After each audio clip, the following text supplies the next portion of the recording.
Tunjangan hari raya atau THR adalah pendapatan non-upah yang wajib dibayarkan pemberi kerja kepada pekerja atau keluarganya menjelang Hari Raya Keagamaan di Indonesia. Menurut Peraturan Menaker Nomor 6 Tahun 2016 tentang THR keagamaan bagi pekerja buruh di perusahaan, THR wajib dibayarkan paling lambat 7 hari sebelum Hari Raya Keagamaan. Berikut sejarah atau asal-usul diberikannya THR bagi para pekerja, baik PNS maupun swasta. Dikutip dari kompas.com, tanggal 20 Mei tahun 2019 THR pertama kali diusung pada era Kabinet Sukiman Wiryo Sanjoyo dari Partai Masyumi pada tahun 1950-an. THR diberikan sebagai salah satu program pemerintah guna meningkatkan kesejahteraan pada aparatur sipil negara yang saat itu disebut sebagai Pamong Praja. Pada tahun 1950-an, besaran THR yang diberikan saat itu sebesar Rp125 sampai Rp200 per orang, atau setara Rp1,1 juta sampai Rp1,75 juta saat ini. THR akan diberikan kepada pegawai pada akhir bulan Ramadan. Buruh protes meminta THR pada tanggal 13 Februari tahun 1952. Para buruh melakukan protes dengan mogok kerja dan menuntut pemerintah memberikan uang THR bagi para buruh. Pada saat itu awalnya pemerintah masih mengabaikan suara buruh. Akan tetapi, Sentral Organisasi Buruh Seluruh Indonesia, SOPSI, terus berjuang meminta buruh mendapat THR sebesar 1 bulan gaji. Kemudian, Kabinet Ali Sastro Amijoyo, Perdana Menteri ke-8 Indonesia, mengeluarkan Peraturan Pemerintah Nomor 27 Tahun 1954 tentang pemberian persekot Hari Raja kepada pegawai negeri. Sementara itu, buruh gencar menuntut pemerintah. Karena tekanan itu, Menteri Perburuhan SM Abidin mengeluarkan Surat Edaran Nomor 3676/54 mengenai hadiah Lebaran. Pemerintah juga mengeluarkan surat-surat edaran tentang THR pada rentang tahun 1955 sampai tahun 1958. Akan tetapi, karena hanya berupa imbauan, surat edaran ini belum memberi jaminan THR bagi buruh.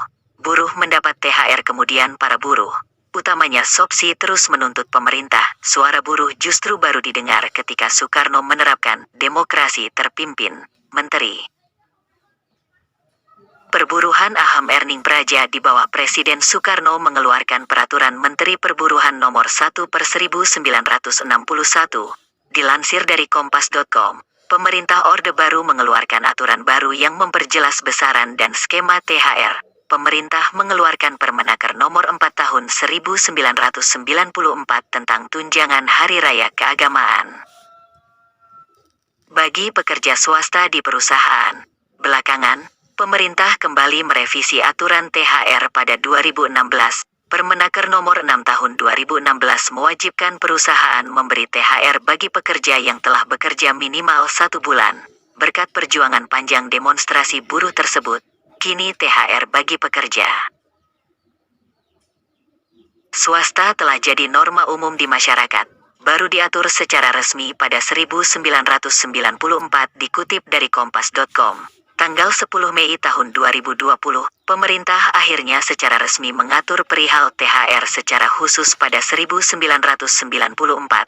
Aturan itu tercantum dalam Peraturan Menteri Tenaga Kerja, Permenaker RI Nomor 04/1994 tentang Tunjangan Hari Raya Keagamaan bagi pekerja di perusahaan. Dalam Permenaker itu, disebutkan bahwa pengusaha wajib memberikan THR kepada para pekerja yang telah bekerja selama 3 bulan secara terus-menerus atau lebih. Besaran THR yang diterima pun disesuaikan masa kerja. Pekerja yang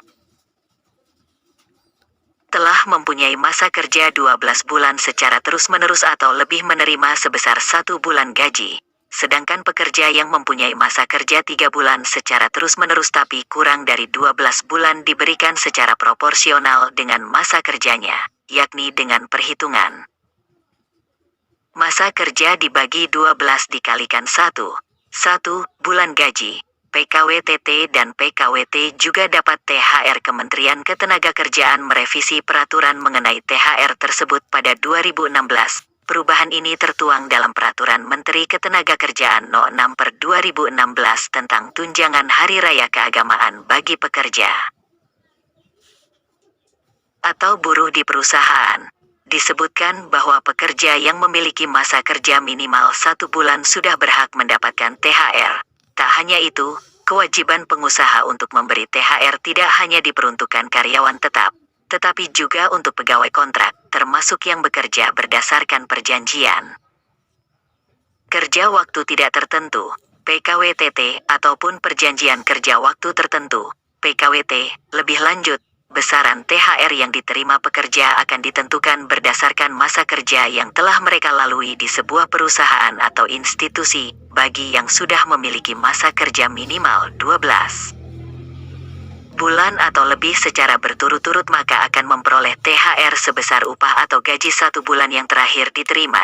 Sementara itu, mereka yang memiliki masa kerja di bawah itu akan menerima THR yang besarannya bersifat proporsional jika terlambat menunaikan kewajiban tersebut.